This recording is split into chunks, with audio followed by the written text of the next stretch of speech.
2, 1, ya. Buenas noches a todos. Hoy es un día muy especial para la Asociación Colombiana de Medicina Interna, porque hemos creado un comité que se llama el Comité de Internistas Jóvenes. Es un comité que busca darle la oportunidad a esos nuevos internistas desde ya de ir mostrando su liderazgo y su compromiso con la Asociación Colombiana de Medicina Interna.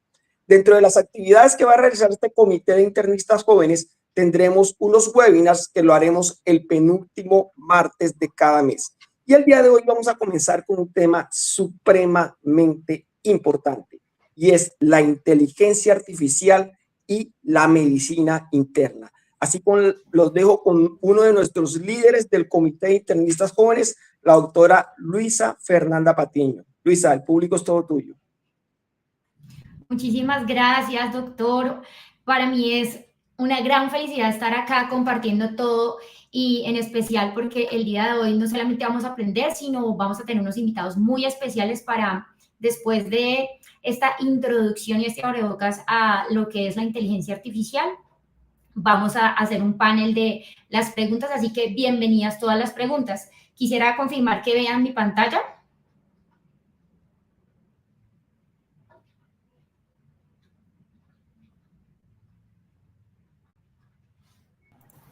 Está perfecto, doctora Luisa. Listo. Bueno, entonces vamos a empezar. Esos son mis conflictos de intereses que me permiten, digamos, tener la experiencia de dar esta charla. Sin embargo, esta charla es netamente académica de la ACMI y como decimos, empecemos de una vez. Bueno, ¿qué es lo que hace o qué es lo que nos hace el animal más poderoso del mundo? Y esto quiero que empezar con esta frase y es que nosotros no somos los animales más fuertes, no somos más fuertes que un tigre. Lo que nos convierte en un animal más poderoso del mundo es esa capacidad para cooperar. Los grandes logros de la historia de la humanidad se debieron a esa increíble capacidad de colaborar y a grandes escalas, pero la tecnología moderna plantea un desafío que requiere un esfuerzo colaborativo mayor. Probablemente ya algunos saben de quién estoy hablando y lo más importante de esto es que sin una gestión prudente de la información y de la inteligencia artificial, la humanidad corre el riesgo de perder el control. A todos ustedes les invito a leer este libro apasionante de Harari que se llama Nexus y es como esa historia de las redes de información desde la era de piedra hasta la inteligencia artificial. Entonces, el día de hoy vamos a aprender tres cosas. Vamos a hablar de la evolución de la era de la inteligencia artificial y sus bases para que como médicos la aprendamos, la disrupción tecnológica entre la inteligencia artificial y la medicina, y vamos a dejar todas estas herramientas a ustedes para dárselas, para que las puedan usar en la práctica del día a día. Y para eso es importante hablar de la ley de Moore. En 1965, el creador de Intel habla de que cada vez la tecnología se vuelve más rápida y se van a ir duplicando, se vuelve mucho más barata y mucho más pequeña. Es por eso que antes teníamos unos computadores que ocupaban completamente una sala o una habitación y ahora tenemos un dispositivo que es mucho más asequible, mucho más potente y mucho más barato. Y eso es lo que pasa con la tecnología. Entonces, bueno, ¿qué es la inteligencia artificial? Es sencillo, es una rama de la informática que se centra en la creación de sistemas y máquinas que son capaces de realizar tareas que normalmente requieren pues la inteligencia humana. Tenemos inteligencia débil, como por ejemplo la interacción con Siri o Alexa, la inteligencia fuerte, que es la que se está desarrollando actualmente, y la superinteligencia, que aún no se ha desarrollado. Y esto tiene muchos campos, como son el reconocimiento de voz, toma de decisiones, resolución de problemas, muchos que tienen que ver con problemas de salud del día a día de nuestros pacientes. Y adicionalmente, pues esto tiene también sus subramas, que debemos conocerlas, más no digamos que aprender código ni nada por eso. Ahora vamos a hablar de por qué necesitamos este apoyo en medicina o cómo médicos tenemos que tener este apoyo. Este es un estudio muy importante que habla de, es un corte, un análisis transversal de todos los daños que se dieron en 61 millones de ingresos hospitalarios en Estados Unidos, un estudio de este año, en donde habla de que aproximadamente 795 eventos estimados se deben a causas en errores en los diagnósticos que causan infecciones, lesiones vasculares y diagnósticos erróneos o tardíos de cáncer, en especial cáncer de mama y cáncer de pulmón. Y para bajarlo a Colombia tenemos el libro del cáncer de la cuenta de alto costo, en donde, como ustedes pueden ver en esta gráfica, desde el 2015 hasta el 2023 se ha venido aumentando la tasa, la mortalidad por cáncer de pulmón, y lo más triste y lo que más duele es que el 67% de estos cánceres realmente se diagnostican en estadios 4. Entonces, necesitamos algo que nos ayude a disminuir este error médico. Y ahora sí, ¿cómo funciona entonces en la medicina? Para entender, cada minuto se producen millones de datos, por ejemplo, en una unidad de cuidados intensivos. Entonces, el sistema de salud asociado pues al centro médico donde nosotros trabajamos genera una serie de datos e información en segundo a segundo que generalmente se puede llamar en datos estructurados, que son los de la historia clínica tabulada y todo esto, o datos no estructurados, que es, por ejemplo, en análisis y lo que uno escribe en la historia clínica en el campo en blanco. Esto generalmente, ¿qué hace la IA? Lo que hace es coger estos datos, transformarlos, ¿listo? Y generar algoritmos o sistemas de decisiones. Pero para esto es muy importante, y lo pongo en rojo, es que hay varios niveles de asistencia de los algoritmos, en donde el nivel 2 es donde tenemos que, digamos que como máximo sobrepasar. Tenemos que tener un límite establecido en donde la decisión se apoya con la inteligencia artificial, más no la IA sea autónoma de tomar la decisión. Y hay ejemplos de la vida real, como lo que se hace los tamizajes masivos con mamografía, las radiografías que se hicieron en COVID con historias colombianas en regiones tan lejanas como el Caquetá, en donde pues no se tenía el radiólogo a la mano. Las guías de la ADA hablan de tamizajes de retinopatía de diabéticos basados en IA o en el código ACV. Pero miren que todo esto necesita a un neocórtex, necesita a un clínico que sea capaz de filtrar la información, contrastarla, ¿listo? Porque muchas veces los datos que tenemos no son reales, o la información que nosotros ponemos en las historias clínicas por algo no son la verdad, y por eso es importante el clínico que las contraste y que finalmente interprete críticamente todo para tomar una decisión mucho más asertiva. Y hay que tener en cuenta también que plataformas como lo es ChatGPT no es una plataforma que genere, digamos, este tipo de confianza, y por eso tenemos que tener también claro la política de privacidad, porque no podemos subir datos personales de un paciente a una plataforma en donde pues todo llega a una nube, que incluso esos datos salen fuera del país, y eso pues no es correcto. Entonces, digamos que esto es muy importante, hablar de bioética, y para esto les traje este primer trabajo, que es un trabajo de la Universidad de los Andes y el Bosque, en donde se hace como toda la adaptación de esa cadena de decisiones que deben hacer cuando llega una nueva herramienta de inteligencia artificial en la medicina. Y ellos no solamente traducen del inglés al español, sino proponen una nueva sistema de evaluación de soporte de las decisiones clínicas, como lo son el uso de la transparencia y integridad y la ética en la herramienta que nosotros vayamos a usar como clínicos. ¿Qué evaluamos entonces? Ustedes dirán, bueno, ¿qué hacemos nosotros entonces para usar bien estas herramientas? Entonces, pues, generalmente, pues, hay varios ítems, pero aquí se los tengo en resumen, que es transparencia, utilidad, si realmente resuelve el problema o la necesidad de las personas, la seguridad, la ética, y esto tiene además, digamos que es cubierto sobre una serie de ítems que, como ustedes pueden ahí escanear el código QR, los invito a revisar completamente el documento para que no seamos desconocedores de esto tan importante que pues ya se nos vino, es que no es algo del futuro, sino es algo del presente. Y lo otro, demasiado importante, es el rol de la protección de datos. ¿Por qué? Porque en el 2022, 48.6 millones de expedientes clínicos quedaron expuestos debido a problemas de seguridad de los pacientes. Imagínense todas esas personas que sus datos quedaron expuestos. Es por eso que ahora hay una ley de portabilidad de responsabilidad del seguro médico, en donde se habla como los ítems que tiene que tener una plataforma de salud para poder ser usada de una manera correcta. Entonces, siempre vean que cuando usan una plataforma, que a continuación pues les voy a mostrar algunas, deben tener estas certificaciones correspondientes. ¿Listo?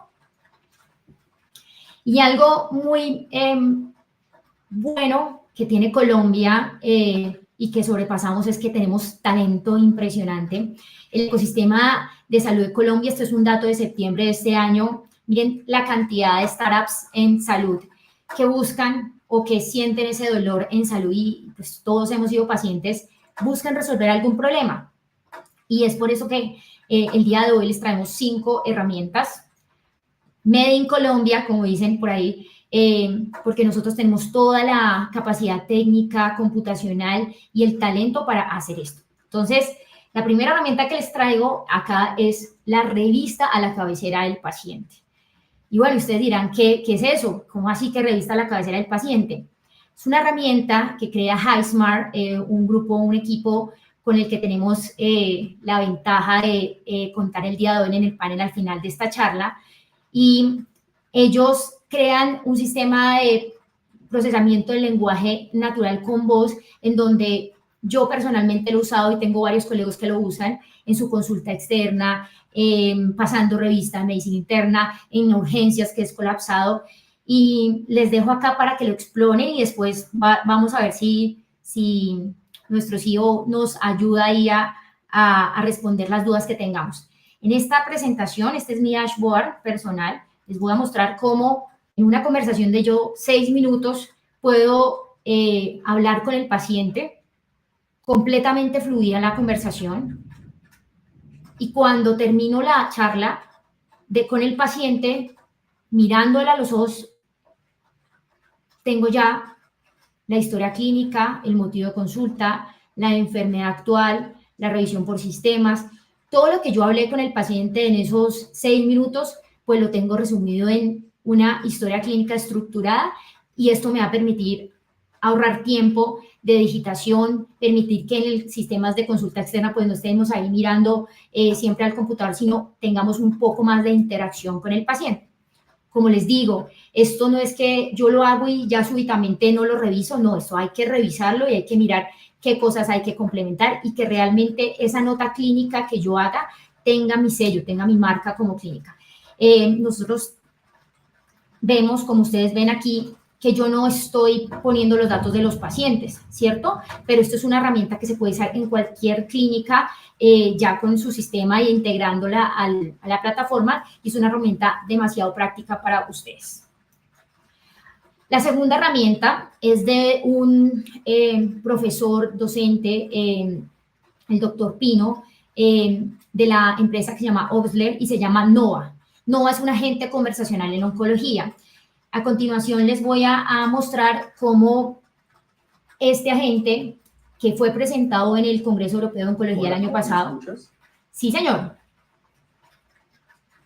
Lista para recibir tus preguntas. Entonces, este agente lo que hace es decirle al oncólogo, ayudarle en la toma de decisiones y le dice, venga, mire, este es el estudio Flaura, vamos a poner este paciente con cáncer de pulmón, le vamos a colocar tal medicamento y él le dice, venga, yo no tengo este medicamento acá en Colombia. Ah, bueno, podemos tener estos son los estudios. Entonces, es una herramienta que le ayuda al clínico a tomar esa decisión con el paciente y que pues la gracia es que sigan habiendo más hematólogos y oncólogos entrenados en este tipo de tecnologías que ya inclusive en el Hospital Militar se están usando.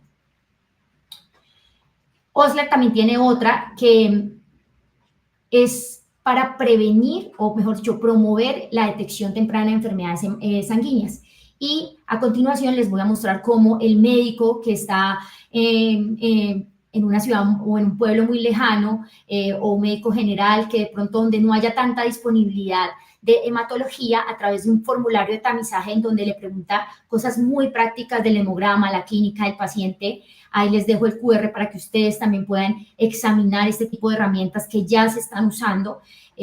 Podamos decir, este paciente tiene que ser remitido de una manera prioritaria a un servicio de hematología o no hay necesidad, miremos tal cosa. ¿Por qué? Porque no puede pasar que un paciente se diagnostique, o sea, empiece con síntomas en abril y hasta en octubre se diagnostique, porque ese tiempo es fundamental para tener mejores herramientas y mejorar los pronósticos de de nuestros queridos pacientes. Bueno, esa era la segunda herramienta. La tercera herramienta, que también tenemos el gusto también de tener y contar con él, es iMedic. iMedic es un grupo de ingenieros de datos, de ciencia de datos, en donde ellos dicen, venga, aquí lo que necesitamos es la medicina de precisión. ¿Y qué es eso? Que tengamos diagnósticos adecuados al contexto de las personas colombianas, que tengamos tratamientos dirigidos y que tengamos un seguimiento adecuado de ese paciente. 50% lo hace los medicamentos, el médico, el sistema, pero el 50% es el paciente. Entonces, ¿cómo podemos hacer o desarrollar herramientas adaptadas a las necesidades de las comunidades, de los centros de salud, de las instituciones gigantes? Pues, ¿cómo lo hacemos? A través de esto. También les dejo el QR para que puedan examinar, y más tarde, si tienen preguntas, mucho, este es el momento de preguntar, porque tenemos la mezcla de médicos, de ingenieros que nos van a estar ayudando al final de este panel. ¿Listo? La quinta herramienta es una herramienta también de ciencia de datos, en donde hace algoritmos predictivos para ese diagnóstico más rápido de enfermedades como la enfermedad renal crónica. Sabemos que hay datos, digamos, abiertos en las historias clínicas de pacientes que pueden estar en riesgo, pero muchas veces no se diagnostican de manera temprana porque el paciente no consulta. ¿Qué hizo Arcángel AI? Arcángel cogió todos los pacientes de enfermedad renal crónica y calcula sensibilidad, especificidad, AUC con su propio algoritmo, ¿sí? Y esto ayuda a tener diagnósticos mucho más precisos y muchísimo más tempranos. Yo les recomiendo a todos que este podcast de Laura, ella tiene conversaciones de valor con personas de salud, y eso es lo que necesitamos hoy en día, que nos podamos articular entre el sector público, el sector privado, los médicos, para hacer y generar como estas herramientas y esta mentalidad de que esto realmente ayuda a los pacientes a tener mejores desenlaces clínicos. Ellos también sacaron esta herramienta que es MedSearch, que es un prototipo. Yo personalmente también la probé con un paciente mío en hospitalización con gota refractaria pegloticasa. Entonces, ¿qué les cuento? Son herramientas en donde, pues, de internet como tal, sacan un montón de información. Así que mi consejo con esta es que ustedes, si bien pasó el examen de USMLE con una precisión del 90%, mi consejo siempre es, ustedes sigan haciendo club de revistas, sigan buscando, sigan haciendo juntas multidisciplinarias cuando tengan pacientes complejos, porque si ven para cosas muy puntuales, búscame la guía de infección de vías urinarias colombiana y adáptamela aquí a Colombia, puede funcionar. Pero cuando son casos complejos, como el caso que les pongo ahí en mi ejemplo, pues lo ideal es hagan revisiones de la literatura como las hemos venido haciendo normalmente. ¿Listo? Bueno. La quinta herramienta es un sistema de preconsulta, y esto le va a facilitar la vida a todos esos médicos que, por ejemplo, no tienen la posibilidad de que el paciente pueda llenar cierto tipo de datos. Por ejemplo, en medicina interna o geriatría, las personas a veces pues gastamos mucho tiempo preguntando cosas que se pueden autogestionar y ser preguntadas por el mismo paciente. Entonces, este es un sistema en donde se hace un triage, o sea, el paciente antes de la consulta hace toda su historia clínica importante, antecedentes, medicamentos, y generalmente se individualiza dependiendo si es el nefrólogo, el cardiólogo, el geriatra. Esto es una herramienta colombiana, también es de un internista endocrinólogo, y miren cómo ya tenemos dos personas internistas, uno oncólogo, otro endocrinólogo, haciendo ciencia, haciendo tecnología y apoyando al clínico a la toma de decisiones basadas en datos. ¿Listo? Bueno, ahí también les dejo el QR. Y esta es la sexta. Esta es una herramienta, como les digo, yo estoy convencida de que la alfabetización en salud de los pacientes es fundamental, y la autogestión también. Así que Renacer AI lo que propone es entregar esa voluntad y el sentido de vida tanto al cuidador como al enfermo, de todas esas cosas que pasan cuando la persona sale de hospitalización o cuando recién le diagnosticaron una enfermedad. Fénix fue entrenado para precisamente responder de una manera confiable y no por Dr. Google a esos pacientes, para que tengan esa tranquilidad y esa seguridad en sus casas. Por último, quiero resaltar la importancia de la realidad virtual.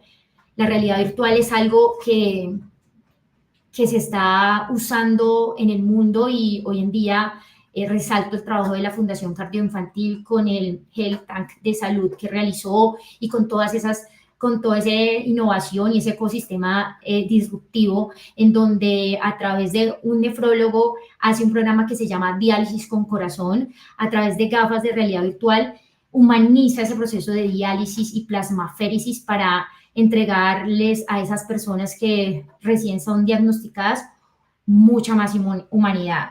La Cardio creará la primera unidad clínica de inteligencia artificial en Colombia y es fundamental que, como ellos, adoptemos nosotros también ese ejemplo para que en nuestras instituciones también podamos marcar esa pauta del cuidado diferente. Cuando nos informamos, nos cuidamos y hacer buen uso de la tecnología, conocerla muy bien, no tenerle miedo y tenerle límites, nos permitirá sentir esa compasión por el enfermo, escucharnos más y construir una tribu de autocuidado. Este es el lema que tenemos en mi equipo, Renacer AI, yo soy la fundadora. Ahí está también para que nos sigan. Nosotros, esto no es el futuro, esto es el presente. Como en la película de Grandes Heroes, ahora tenemos este Optimus, y cuando a Optimus le preguntaron qué era lo más difícil de ser un robot, dijo Optimus, hizo una pausa y tratar de aprender a ser tan humano como ustedes. Yo no sé si fue una programación, ¿ok? Pero fue algo impresionante. En el 2020, David Boronat, que estuvo aquí en Colombia, es de las personas que lleva 25 años trabajando en inteligencia artificial español, dijo, nunca tendremos una mejor oportunidad que esta, así que aprovechémosla. Lo dije en el 2020 con el COVID y creo que es momento de explotar todo esto que se viene.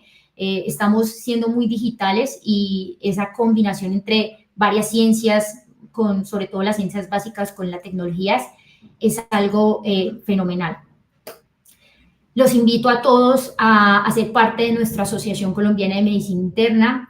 Nosotros desde el comité estamos impulsando como a esto de aprender y compartir. Siempre será una ganancia. Ustedes son más que bienvenidos.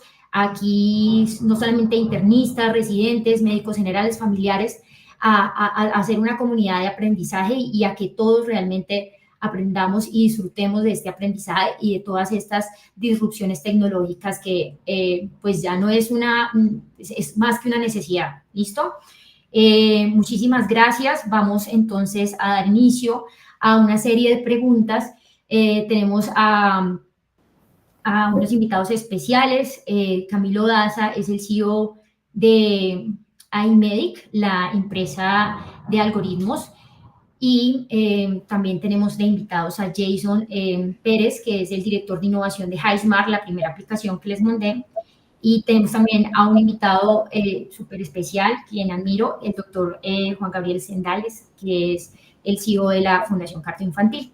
Entonces, bueno, empecemos. Entonces, el panel, los invitamos a todos en el chat a poner sus preguntas, todo lo que ustedes tengan sobre lo que nos quieran preguntar o me quieran preguntar a mí, bienvenidos.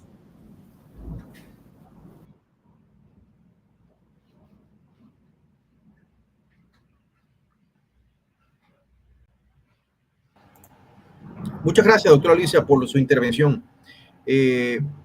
Para iniciar, de pronto, si hay algunas preguntas dentro de los participantes, con mucho gusto se las puedo interpretar y si nos permite, de pronto dejar de compartir la pantalla para que, no sé si de pronto el doctor Jason o Camilo quieran compartir algo. ¿Prefieren avanzar con la transmisión o leemos algunas preguntas que hayan dentro del panel? No sé cómo las podemos ver. Ya las vi. Buenas noches. Listo. El doctor Pino, un gran saludo, doctor. todas las soluciones deben surtir de un proceso de validación clínica en el mundo real antes del despliegue. Claro, claro que sí, doctor. Todo lo que uno, todos los algoritmos y todas las decisiones basadas en sistemas de inteligencia artificial, como dice el doctor, eso es muy importante, es decir, que todo lo que les mostré, por ejemplo, que está haciendo los Arcángel, tienen el equipo médico ahí, ellos publican eso en, digamos, en revistas científicas, idealmente indexadas para que pues se haga lo mejor y lo más correcto posible. Bueno, vamos a tener pues unas preguntas. Tenemos gente desde Paraguay. Gracias, wow. Yo tenía pues una pregunta inicialmente pues para ustedes, porque no son del campo de la salud. ¿Qué les motivó pues a ambos a pues entrar como este sistema, como a tratar de solucionar el sistema de salud? Y para Camilo, ¿qué es lo que más te gusta del trabajo que estás haciendo en iMedic? Claro que sí. Primero que todo, buenas noches. Ahí me escuchan bien, ¿sí? Sí, señor. Súper. Bueno, aquí también relacionando un tema con los comentarios de la importancia de la validez médica, creo que es muy relevante entender que para poder generar estas soluciones, el trabajo en equipo es fundamental. Creo que si no trabajamos de la mano con la parte médica, si nosotros nos enfocamos en tecnología, no podemos lograr esos alcances. ¿Y a qué voy con esto? Realmente mi motivación nació de 5 años que llevo luchando con una enfermedad huérfana, donde identifiqué el día a día de un paciente, ¿sí? Y me planteé la siguiente pregunta: si yo tengo la posibilidad de estar en la capital de un país con acceso a médicos especialistas y duré 5 años para que fuera diagnosticado de mi condición, y además de eso 3 años para tener el tratamiento más adecuado, ¿qué pasa con las personas que están en zonas rurales? ¿Cómo podemos llegar a ellos? Ese fue uno de los motivantes que me inclinó a, ok, creo que si formamos un equipo fuerte en inteligencia artificial, pero también en medicina, podemos empezar a generar herramientas que puedan ayudar y soportar la toma de decisión médica. Nunca reemplazarla, y nunca la inteligencia artificial va a reemplazar la decisión médica, pero lo que sí puede ayudar es a soportarla. Eh, Creo que ese fue mi motivación principal. Al día de hoy, orgullosamente estamos trabajando en alianza con una asociación médica para poder empezar a desplegar soluciones de enfermedades huérfanas en lugares donde no hay especialistas, con base médica, previamente avaladas por un comité de ética de investigación médica, que al final del día pues le van a poder brindar un poquito de esperanza, ¿no?, a esos miles y millones de pacientes que están esperando en de pronto recibir quizás una luz, eh, una vía, un entendimiento de qué es lo que está sucediendo con ellos. Creo que ese es mi motor principal, y día a día pues lo sigue siendo, también de la mano con las alianzas que tenemos de las asociaciones de pacientes. Tratamos de conectar todos esos puntos para que al final del día pues sigamos brindando esa pequeña luz de felicidad y de salud a los miles de pacientes que están esperando pues por lo menos tener un diagnóstico acertado.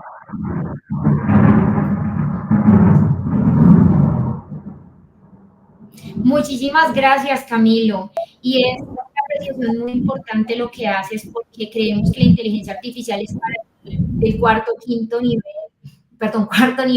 de atención. Y miran que, por ejemplo, mi hermano recién hizo rural en Turmeque, Boyacá, y uno dice, venga, les ponen a ver cada 10 minutos un paciente. Entonces creo que estas herramientas también le van a ayudar mucho a ese médico que está allá pues, en un rural o en un centro lejos de salud, en donde el tiempo es limitado, hay una demanda excesiva de servicios de salud, y para eso quería pues hablar con Jason sobre el tema de qué experiencia tienes tú con cómo te ha ido con toda esta plataforma que yo mostré de HighSmart, de cómo podemos, o sea, en términos de cómo podemos optimizar ese tema de que el médico esté ahí escribiendo. Luisa, muchas gracias a todos por el espacio. Y qué chévere la pregunta. Te doy primero la respuesta a la primera que me hacías sobre el tema de qué nos motivó. Y te cuento un poco ahí, un poco el background. Yo primero estudié enfermería, trabajé varios años en el sector salud como director de contratación, cuentas médicas. Por ahí en el 2017 monté una primera compañía que se llama Ingeniería 365, en la cual queríamos hacer analítica de datos en el sector salud. Y todo el tiempo que queríamos hacer analítica de datos en el sector salud nos encontrábamos con que no habían datos o eran datos insuficientes. Entonces empecé en YouTube. Me acuerdo que me reuní con él y me decía, Jason, pero ¿el problema es la analítica o el problema es la captura de los datos? En 2019 nace la iniciativa HighSmart como una iniciativa para resolver el problema de la captura de los datos en salud. Y creo que fue a partir de ahí, de enamorarnos de ese problema. Muchos me decían, y en emprendimiento se ve mucho el tema, no nos enamoremos de las soluciones, enamorémonos realmente de los problemas. Hoy hemos hecho 6, 7 veces HighSmart. Hemos pasado por pandemia, hemos desarrollado en pandemia. Me acuerdo que con los trajes blancos nos entrábamos a urgencias a desarrollar HighSmart. Y me acuerdo que cuando la pandemia nos decían, no, es que lo ideal es que no toquemos el teclado, que el teclado es un fomite de infección, entonces no se puede tocar. Y desarrollamos toda una estructura para poder no tocar el teclado, todo con comandos de voz. Y luego los usuarios nos decían, no, pero es que es más fácil darle clic.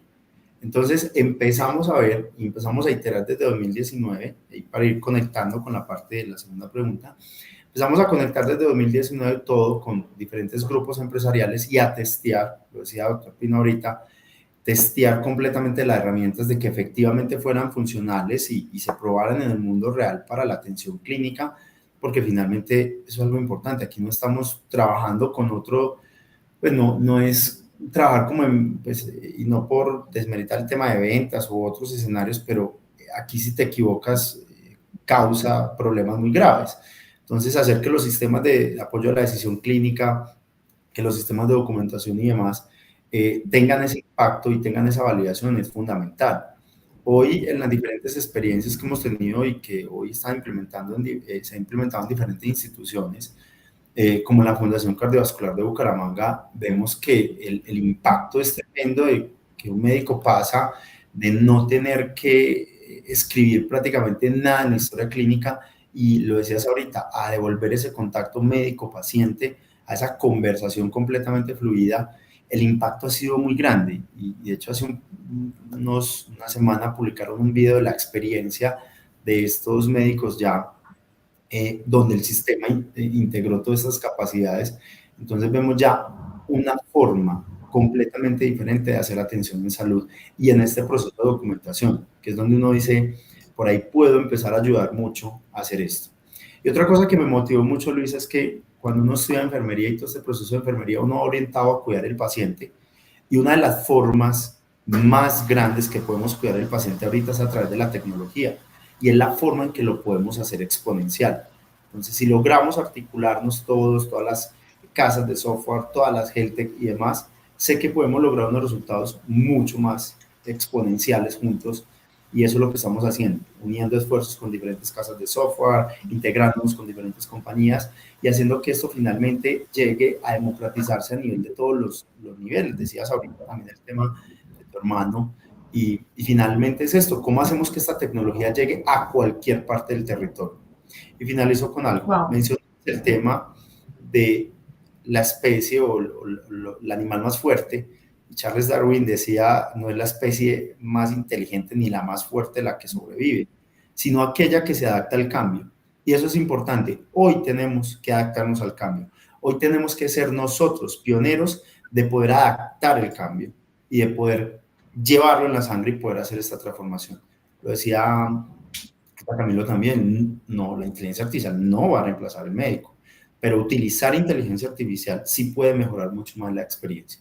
Entonces, un poco, Luisa, el resultado de lo que estamos viendo hoy, pues obviamente estamos súper contentos de lo que está pasando porque ha sido todo un boom últimamente.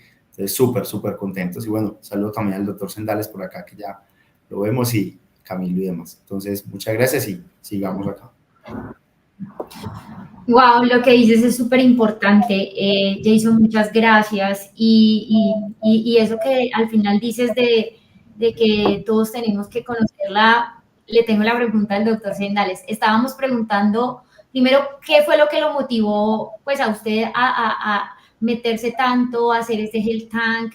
Todo lo que vemos que la café infantil hace de una manera tan abierta, es una innovación, es una cultura de innovación abierta tan importante. Y la pregunta para el doctor Sendales, aparte de la que lo motivó, es ¿cuál, o sea, qué herramienta usted considera o qué habilidad deberían desarrollar esos médicos internistas, y no solamente internistas, médicos en general, para que colaboren con esos sistemas de inteligencia artificial de una manera que sea efectiva y que sea ética y que sea correcta, por lo que les mostré pues como en toda la charla? Muchas gracias, doctor. Gracias, Luisa, y un saludo a todos los ponentes. Yo creo que la motivación personal principal estuvo muy centrada en siempre en innovación. Yo creo que desde que era residente de medicina interna trabajé, digamos, en todas esas áreas de innovación y como que eso se le prende a uno y se le queda ahí. Trabajé mucho en temas de tecnología, entonces como que le cogí ese gusto, digamos, a tener esos espacios. Yo creo que una de las habilidades que siempre incluso digo en las conferencias al final, que nos enseñan en medicina, es la de compartir y la de trabajar en equipo. Yo creo que eso hoy en día es fundamental. Hoy estaba hablando precisamente con una antropóloga que contratamos en el hospital para que nos ayudara a entender un poco todo el tema de comunidades.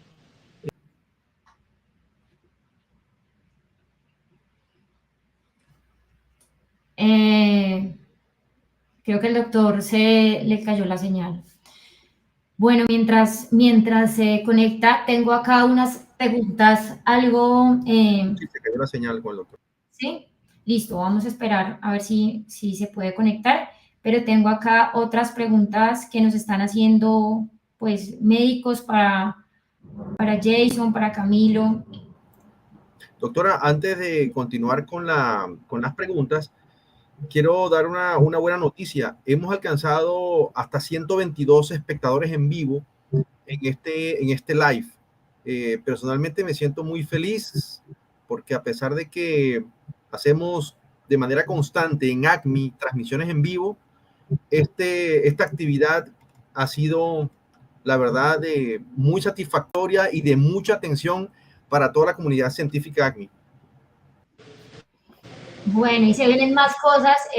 Nosotros queremos desde la ACMI fortalecer como esas habilidades blandas de los médicos, los internistas, fortalecer el uso de tecnologías, como decía el doctor Sendales, esto no es de pocos, esto no es de un grupito, sino que esto debe ser de todos y desde todas las sociedades, empezando, saludo al doctor Jeffrey Castellanos, también de Salud Digital de Cardiología. Todos tenemos que articularnos, unirnos y trabajar en equipo, y como dice Harari, pues eso es lo que nos ha llevado a nosotros como seres humanos a esos grandes logros que ha hecho la humanidad, porque hemos hecho equipos y hemos colaborado a una gran escala que en estos momentos los médicos nos toca liderar. Doctor Sendales estaba contándonos su experiencia. No, les decía que el tema de diversidad es fundamental hoy.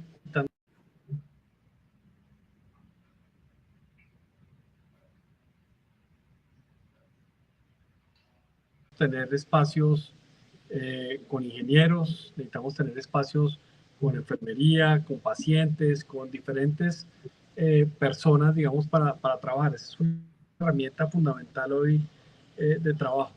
Y el otro componente importante es lo que es el alfabetismo digital. Yo creo que nos falta mucho, todavía nos cuestan trabajo este tipo de herramientas, y creo que cada vez más es fundamental que tengamos dentro del currículum ese tipo de actividades. Entonces yo creo que es ese trabajo permanente con diversas profesiones y obviamente tener un concepto básico de alfabetismo digital porque cada vez es más importante.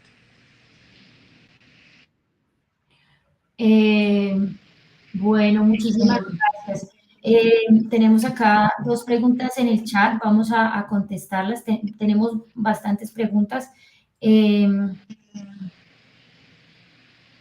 ¿Cuáles son los mayores desafíos éticos, regulatorios que enfrentan las aplicaciones de inteligencia artificial en salud? ¿Y cómo podemos garantizar estas tecnologías? Le doy la palabra a cualquiera que quiera participar, doctor Sendales o Jason. Hable un poco de eso. Yo creo que el principal desafío ético es en qué punto de la cadena de valor y la cadena de atención vamos a poner la inteligencia artificial. Nosotros, por lo menos en la CARDE, lo que hemos dicho es, debería ser un punto intermedio y el punto último siempre está con la oferta que utilice este tipo de herramientas. Entonces creo que ese es un marco, digamos, importante. No podemos hacer que un robot de estos automático o digitalizado cierre un encuentro con un paciente, sino que ese encuentro siempre lo tiene que cerrar al final el médico y en persona y con todo ese tema, digamos, de responsabilidad. La responsabilidad aquí no va a ser delegable. O sea, decíamos ahora de quién es la responsabilidad de una radiografía mal leída por un robot de estos, pues al final seguirá siendo del médico o de la institución, y creo que ese es el tema más importante, el tema, digamos, de bioética. Claro, yo admiro mucho como el trabajo que hizo el doctor Pino con los residentes de la Universidad del Bosque de Medicina Interna, del Decide AI. Digamos que la presentación la vamos a dejar como en un repositorio para que ustedes puedan tener acceso a estos documentos, porque como les mostré, toda la presentación tenía códigos para que algunos pudieran escanearlos. Los que no alcanzaron a escanearlos, vamos a tratar de difundir eso, porque el Decide AI es importante para que todos sepamos todo lo que es la transparencia, la integridad y todo lo que rodea a una nueva tecnología como es la IA, y siempre basándose en el nivel 2, que era en donde el médico se apoya a la inteligencia artificial y no deja la IA autónomo. O sea, yo creo que lo más importante aquí es hacer un uso crítico, esto nunca lo va a hacer el médico, la información que hay en la red, en internet, es una información, es un mundo y el ser humano no es capaz de procesarla, pero nosotros sí somos capaces de coger y filtrar esa información y saber contrastarla con lo que realmente lo es y hacer un análisis crítico, porque podemos tener mentiras, o sea, se inventan algo y probablemente eso es como el mayor desafío como de nosotros, saberla usar muy bien y ponerle límites. La doctora Isabel Cristina coloca eso, ¿cómo consideran que se logra esa apropiación? Yo quisiera que Camilo o Jason contestara esa pregunta, porque ¿cómo han hecho ustedes que los centros de salud, las farmas, ellos apropien esas tecnologías para los pacientes y para los profesionales de salud? ¿Cómo lo han logrado ustedes? Mira, me uno a lo que dice el doctor Juan Gabriel, y es el hecho de que debe ser punto intermedio. O sea, no puede ser que usemos inteligencia artificial, hagamos una redacción de una historia clínica y que sea la historia clínica como definitiva. No. De verdad debe haber este compromiso ético de, venga, esto siempre va a ser una forma en que yo puedo ayudar, yo puedo contribuir, pero siempre la validación final está por un profesional clínico. Y no, lo que dice el doctor, no se puede delegar la responsabilidad. Entonces, uno de los puntos fundamentales que me uno a eso, que es de los retos más importantes, y mencionabas ahora también, ¿qué otros retos tenemos? Y es que estos modelos, estos sistemas, cada vez se hagan mayores validaciones. Mencionamos ahorita con el tema de la inteligencia artificial y los LLM, principalmente, está el tema de que pueden, entre comillas, alucinar o hacer cosas para las cuales, venga, esto no debería de darme esta información. Y es ahí donde nosotros, como fabricantes de estas soluciones, debemos de agregar todas esas capas de validación intermedia para que realmente podamos entregar de muy buen valor la información que se está procesando, pero también muy validada antes de que finalmente se entregue incluso al mismo médico. Entonces, debemos de agregar esas validaciones. Y los retos con la adopción es principalmente debe estar integrado al software de historia clínica.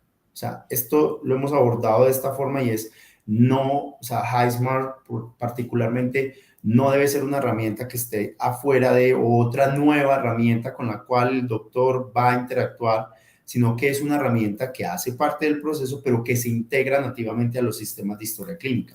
Creo que es ahí donde hemos encontrado el punto fuerte de poder hacer esa adopción desde lo que es desarrollo y funcional. Y lo otro que hemos encontrado es que hay que reentrenarnos. O sea, los doctores y los médicos demás hay que volver a entrenarnos basados en estos nuevos modelos de atención, porque finalmente creo que todas estas herramientas de inteligencia artificial lo que están haciendo es creando un nuevo modelo de atención. Y vemos que, por ejemplo, hay un reto muy interesante y es en la conversación médico-paciente, la habilidad más grande que hay que aprender a hacer es la de conversar. Y eso es algo que estamos viendo hoy en día donde hay médicos que les cuesta entablar una conversación fluida con un paciente. Cuando se les pone un sistema como estos, donde, venga, es que ya puedes conversar libremente y el sistema se encarga de hacer la historia clínica, curiosamente hay una novedad, Luisa, y todos, es que los médicos de mayor edad son los que han adquirido más fácil esa habilidad, porque ya la tenían incluso muy desarrollada. Y no es curioso, sino que es real. Pasa que los médicos hemos visto que tienen una mayor adopción a estas tecnologías basados en este proceso de lo que es la conversación médico-paciente. Yo creo que se hace desde los dos focos. Uno, desde que la tecnología sea confiable para poder que pueda usarse en las instituciones. Dos, que esté integrada el sistema de historia clínica. Y tres, que volvamos a entrenar a las personas y a los profesionales para que puedan hacer su labor con estas nuevas tecnologías. Es sin duda lo que estamos haciendo y que hemos visto unos muy buenos resultados en ello. Bueno, aquí hay una pregunta recurrente y es sobre los costos. La ley de Moore dice, ¿cierto?, que cada vez va a ser más barato, cada vez va a ser mucho más... van a haber sistemas computacionales mucho más robustos. Muchos preguntan el costo de HighSmart, muchos preguntan cuánto costaría todo. Miren, yo les digo, yo pago todo esto, ¿sí? Yo lo pago y lo pago porque pues, uno paga Netflix, uno paga muchas cosas que son muy económicas y esto realmente sí le alivia a uno y le optimiza mucho el tiempo y uno debería pues hacerse... como médico, mirar y priorizar para que le optimiza el tiempo a uno, pues no son costosas. Realmente les vamos a dejar los links abajo para que pues miren los costos, dependiendo si son médicos particulares, profesionales independientes o si son médicos, pues médicos de instituciones privadas. Hay una pregunta importantísima y es ¿cómo democratizar el uso y el acceso de la inteligencia artificial en salud? ¿Se necesitan conocimientos avanzados para entenderla? ¿Se necesitan grandes datos para hacer los algoritmos? ¿Qué opinan de eso? Yo tengo una respuesta ahí y es que antes en el concepto del gasto digamos que en Quipo, que es todo lo que es de dónde se saca la salud, no había nada para tecnologías y hasta este año se metieron todos, pues digamos como para saber todo lo que es planeación territorial en salud, se metieron todos estos datos y eso es importante porque nosotros estamos acá y somos un grupo muy pequeño, pero esto toca abrirlo a las entidades estatales que finalmente usan grandes recursos para todo lo que es la promoción y la prevención de la salud, que también es un campo impresionante para explorar con estos equipos que estamos haciendo de inteligencia artificial y médicos. ¿Cómo democratizar? Vuelvo a poner, y si necesitan conocimientos avanzados, ¿cómo lo hacemos, doctor Sendales? ¿Cómo cree usted que debemos poner esto masivamente por lo que una vez hablamos? Esto está avanzando a pasos muy acelerados. ¿Cómo lo hacemos? Yo creo que lo primero es arrancar, o sea, hay que arrancar y hay que tener iniciativas, seguramente tener mucha experiencia primero, funcionalidad y productos después. Una de las cosas que hablamos con Pino, que con él nos está ayudando bastante en este tema, y nos decía es, tengan un espacio antes de producción y tengan un espacio de juego, como un sandbox, por ejemplo, para probar, para comprobar hipótesis, para hacer una cantidad de temas antes de lanzarse a la producción. Nosotros queremos arrancar con un modelo y ponerle una línea de producción ya y al final, y eso es un error. Yo creo que tenemos que tener paciencia para entender, para experimentar y para que eso tenga de verdad funcionalidad. Ya después la producción viene añadida. Y un comentario frente a las preguntas que hay ahí también sobre los datos.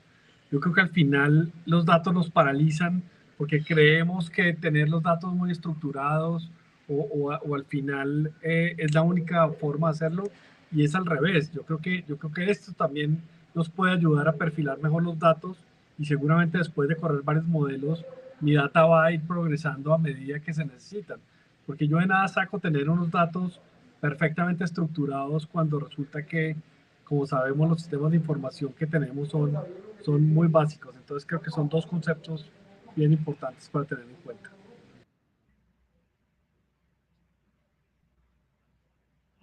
Hay una pregunta sobre medicina interna, y es ¿qué aplicaciones conocen para el servicio de hospitalización en urgencias en esa la habilidad de esos pacientes que tienen hiper o hipoglucemias que usen IA?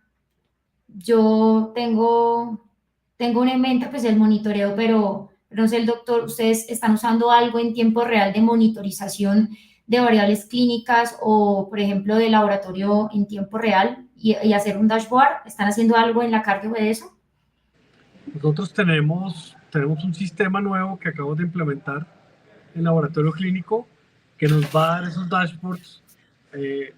No sabría si en tiempo real, pero sí por lo menos comenzamos a entender y a predecir por lo menos eventos críticos que puedan llegar a tener los pacientes. Seguramente hipoglicemia va a ser uno de ellos. El paciente, digamos, que tenga tendencia, por ejemplo, a un código azul, por ejemplo, ya hay variables suficientes para predecir ese tipo de modelos y los estamos probando. Entonces hay diferentes escenarios, pero no conozco en este momento dispositivos que en tiempo real nos puedan dar esa información. Seguramente existen, pero yo creo que lo que sí podemos hacer es que con la data clínica que tenemos hoy podemos de alguna manera predecir eventos catastróficos críticos en estos pacientes.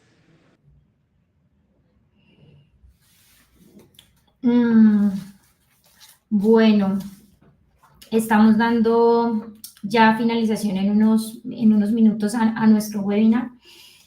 Como les decimos, este es el primer webinar de todo. Invitamos realmente a todas las personas a seguir investigando, que hay que seguir aprendiendo esto. Tenemos muchos más proyectos adelante, pero creo que lo más importante, como dice el doctor Sendales, es empezar a mirar cuáles son esos problemas y esos dolores de las instituciones.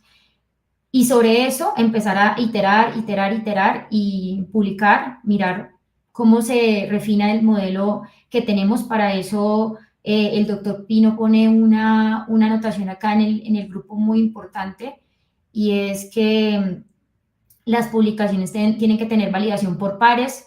No hay que, pues digamos que hay que tratar de hacer la mejor evidencia. Nosotros en la institución donde yo trabajo estamos haciendo una trayectoria de fenotipos asociados por signos vitales en pacientes con sepsis, porque la sepsis en urgencias tiene muchísimos comportamientos y estamos ya bajo casi 500 pacientes en seguimiento. Es un estudio prospectivo que ya llevamos más de un año haciéndolo. Entonces creo que este tipo de espacios en donde podamos compartir experiencias de éxito, yo les di unas demasiado prácticas, pero el plan es seguir formándose, estar atentos a las redes sociales, porque esto hay que bajarlo mucho más. Hay que empezar, como dice el doctor Sendales, a entrenarnos desde las facultades de medicina, desde pregrado, empezar a tener como un currículo que hable de todo lo que es tecnología y salud, así como se hizo lo de POCUS o todo lo que es ecocardiografía a la cabecera del paciente en algunos currículos de medicina que ya lo tienen. Tenemos que empezar a ser impulsores de este tipo de enseñanzas. Doctor Sendales, usted quisiera saber que en el campo de la medicina interna usted nos podría compartir ejemplos concretos donde la inteligencia artificial haya mostrado ya resultados en la prevención y en el manejo de las enfermedades, ejemplos concretos que ustedes ya tengan en dato. Yo creo que hay un concepto todavía que hay que trabajar, y es que la inteligencia artificial tiene potencial.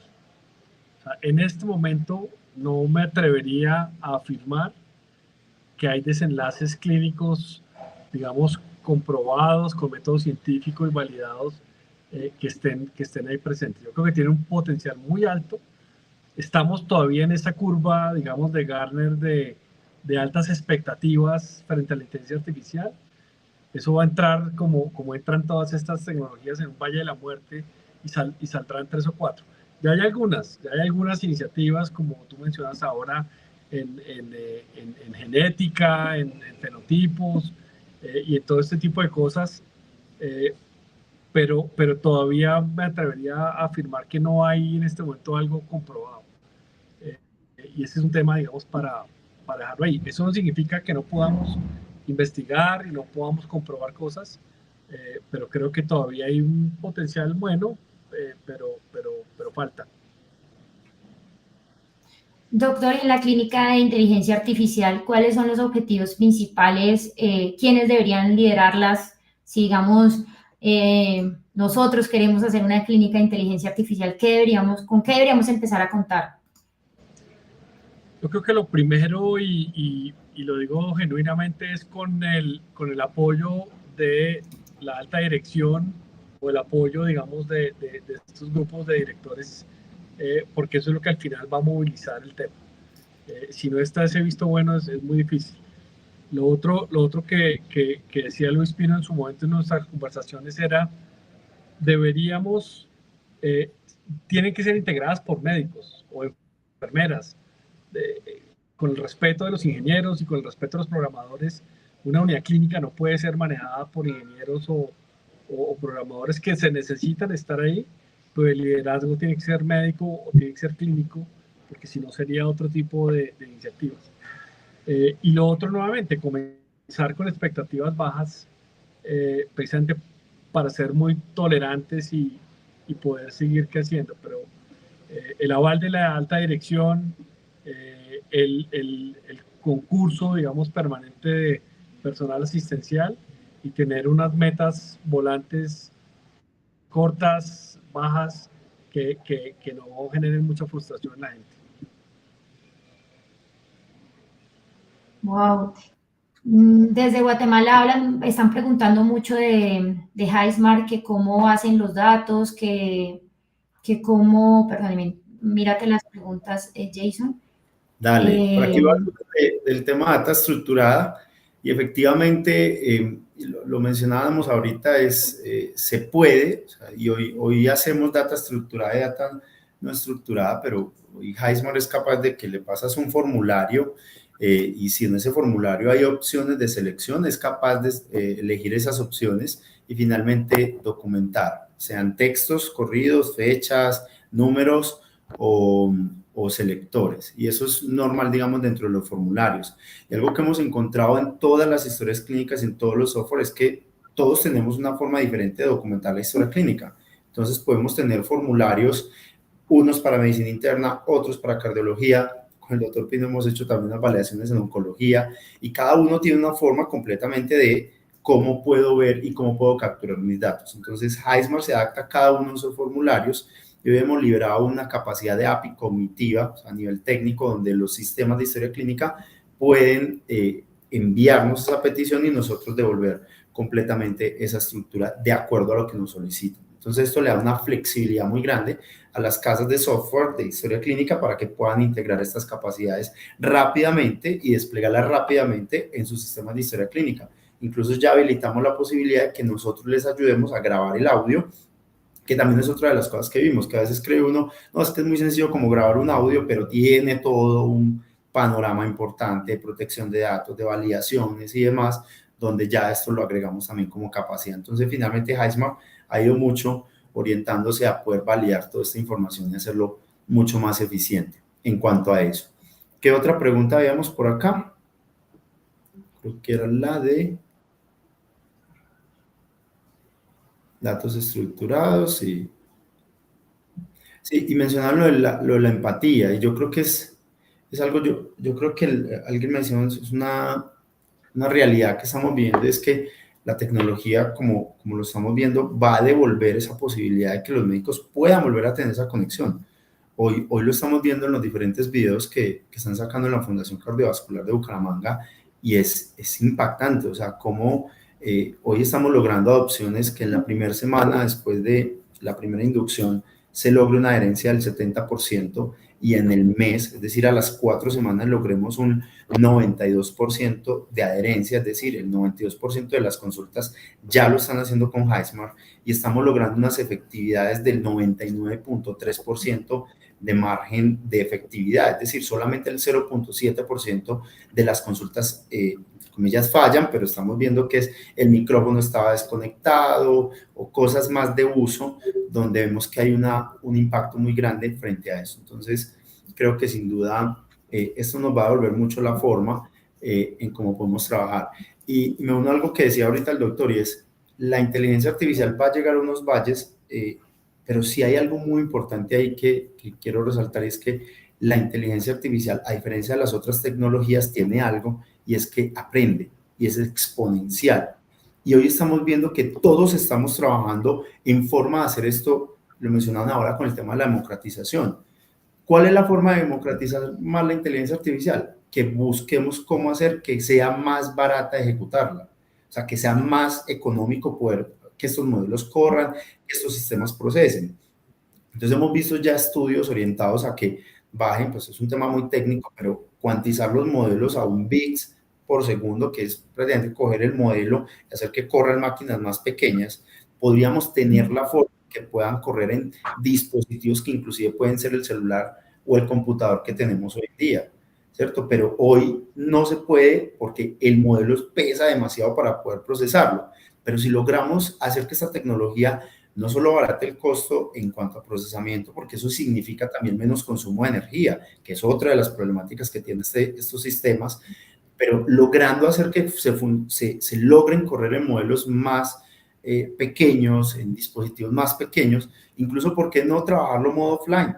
¿Cierto? Porque cuántas veces brigadas de salud externos en lugares donde no entra el internet, gracias a Dios ya estamos viendo también internet satelital y demás, pero lograr que esto llegue a puntos donde no es posible todavía llegar de la forma, pues solamente podríamos llegar con internet, pero que pueda llegar a través de dispositivos como el celular y que pueda trabajar modo offline, son formas de hacer que esto se democratice.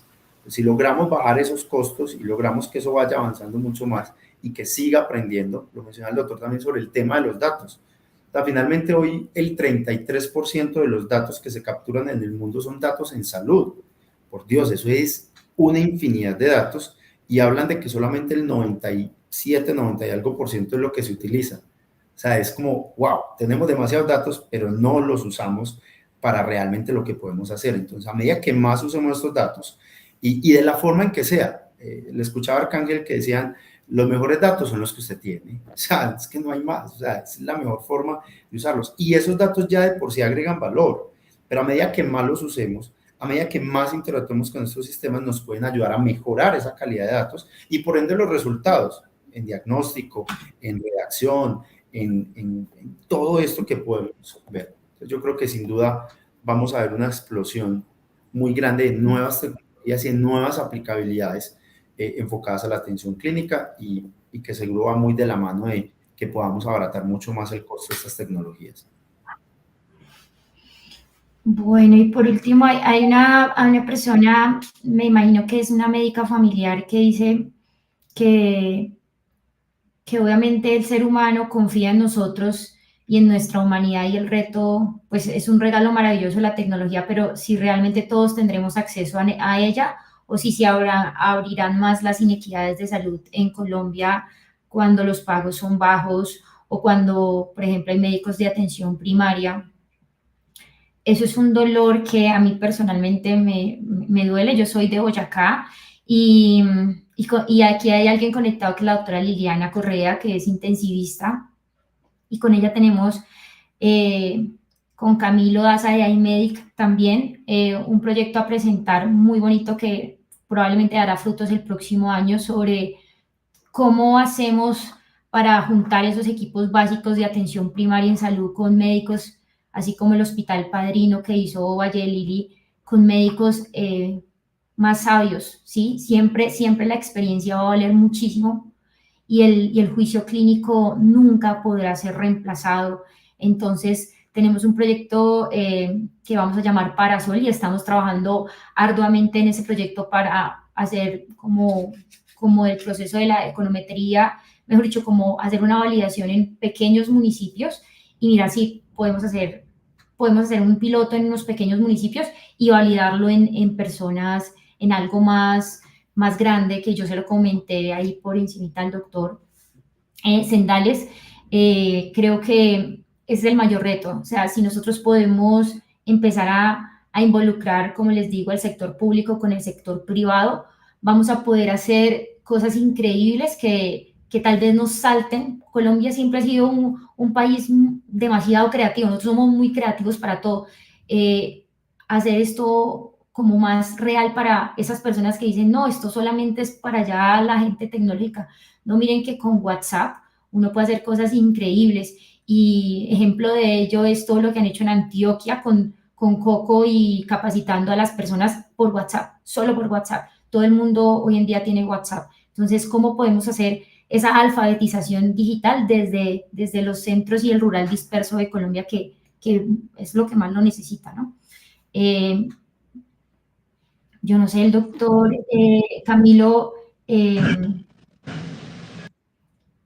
teníamos acá más preguntas sobre la discusión. Creo que esto es demasiado extenso, pero creo que ha sido un espacio muy innovador y muy inspirador para todos. Realmente estoy muy agradecida con los panelistas de haber aceptado la invitación de la ACMI a estar acá y a estar compartiendo, y pues estar conectados y seguir haciendo como todos esos ejercicios de paneles, de unirnos y mirar qué más podemos hacer en salud por nuestro país, ¿no?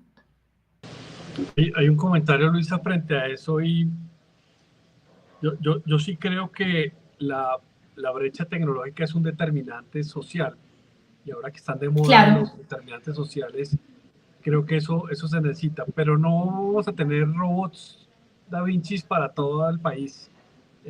Algunos vamos a tener que seguir operando de alguna manera, otros de otra, pero sí creo que es fundamental tener eso en el mapa, para que autoridades locales, sobre todo, mejoren la conectividad. La conectividad aquí es un desastre. Uno pasa de la séptima con 100 a la séptima con 104, y ya se le cae el celular, se le cae la señal, se le cae todo. Entonces yo creo que al final sí necesitamos que los gobiernos tengan un poco más de conciencia que la brecha digital es un determinante social, y que eso va a mejorar la equidad de acceso a diferentes tipos de herramientas. Y un mensaje final, porque sé que vas a terminar, y es buena iniciativa de la ACMI. Ojalá en el siguiente congreso se le dé un espacio a todo este tema de inteligencia artificial, porque a veces seguimos queriendo hablar de diabetes, de todo lo que marca la industria, pero creo que este es un tema bien importante, que ojalá en el próximo Congreso de Medicina Interna se pueda seguir desarrollando en conversaciones profundas. Bueno, muchas gracias, doctor. Yo les invito al Congreso de Cardiología. Él va a estar casi que todo un día lleno de expertos en inteligencia artificial. Va a ser, vamos a estar publicando en nuestras redes para compartirlo, el Congreso de Keralty de Cardiología. liderado por el doctor Jeffrey Castellanos. Ellos van a hablar casi que todo un día de inteligencia artificial y todas las cosas que hay en cardiología. Creo que es importante asistir a este tipo de eventos porque nos llenamos de muchas ideas y sobre todo de mucha motivación para seguir trabajando en equipo, como usted lo dice. Muchísimas gracias a todos y gracias por su asistencia y por permanecer en línea. Gracias, Luis. Que sí. Muchas gracias a todos. Hasta luego, doctor. Estén bien. Hasta luego, que les vaya muy bien.